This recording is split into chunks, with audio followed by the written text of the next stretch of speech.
हेर्नु साथीहरू पेटबाट यसरी पानी निकाल्नु परेछ यत्रो ठुलो गोरुको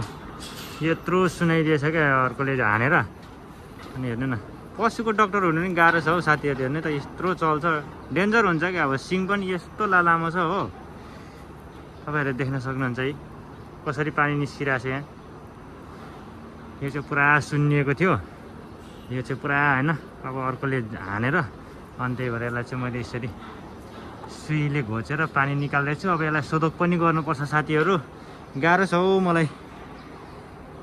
मात्र होइन यो पशुको डाक्टर हुने सबैलाई डेन्जर छ है गाह्रो छ एकदम बाछा बिरामी छ अनि सो त्यसलाई लिङ्गेल हाल्नुपर्ने भएकोले गर्दाखेरि मैले चाहिँ यो सेलाइन पानी चाहिँ मैले रेडी गरिसकेको छु अनि त्यसमा टक्क यसमा लगाउने औषधिहरू पनि रेडी गरिसकेको छु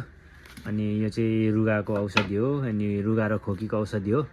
अनि टक्कसँगले यो सेतु भन्छ यसलाई कोरियन भाषामा अनि यो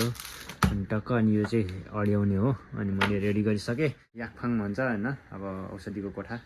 अनि यो हो अनि मेरो छिरो गर्ने चाहिँ मेरो यहाँ हो यसरी बोकेर गएर म बाछाहरूलाई छिरो गर्छु अनि औषधिहरू चाहिँ मैले यसरी राखेको छु साथीहरू यो चाहिँ मेरो टक्कसँगले औषधि राख्ने ठाउँ अनि कफी खाने ठाउँ अनि टक्क एसी पनि छ हल्का अब कहिलेकाहीँ यसो गर्मी भएको बेलामा आराम गर्ने ठाउँ साथीहरू मैले औषधि तानेर रेडी गरिसकेको छु अब यो औषधि चाहिँ यहाँ हाल्नुपर्ने हुन्छ साथीहरू अनि यो हालेपछि चाहिँ अर्कै हुन्छ तपाईँहरूलाई म त्यो पनि देखाउने छु है त साथीहरू मेरो फाइनली लिङ्गेल रेडी भइसकेको छ अनि मेरो साथी चाहिँ उता बाछा पक्रिन जाँदै हुनुहुन्छ ल अब हामी यो लगाउँछौँ ए साथीहरू झ्याप्पसँग अब यो कान्छी बिरामी भएछ अनि त्यसपछि अब हाम्रो साथीले डाक्टर साहबले एकदम स्लाइन हान्दैछ यसलाई पाँच सय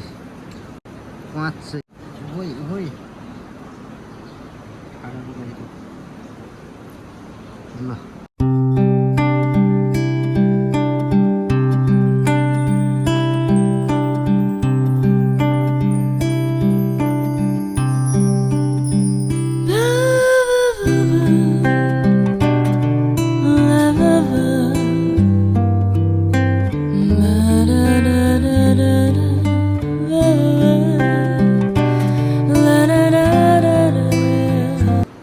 फाइनल्ली होइन मैले चाहिँ लिङ्गेल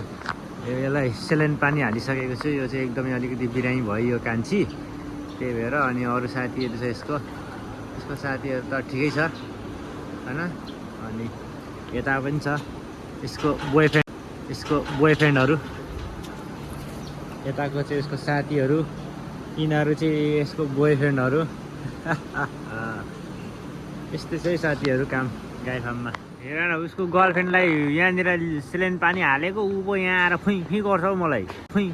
मलाई हेर न हेरेको उसको गर्लफ्रेन्डलाई हेरेको हेर न ओइ खुब माया गर्छस् है तेरो गर्लफ्रेन्डलाई हेर ड्याम्ना यहाँ आएर पो थुतुनो जोडाउँछ हौ तेरीमा फटा हेर न कसो गर्दैछ रिसाउँदै पो छ यसको साथीहरू चाहिँ यता छन्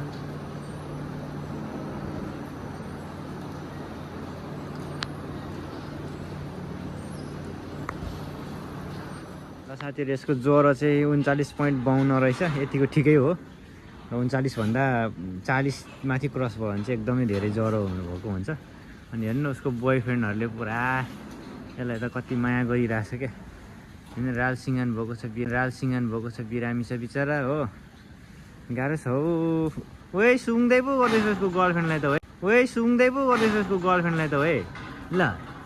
सुँग्दै नाक खुम्चाउँदैछस् तेरो डाम्ना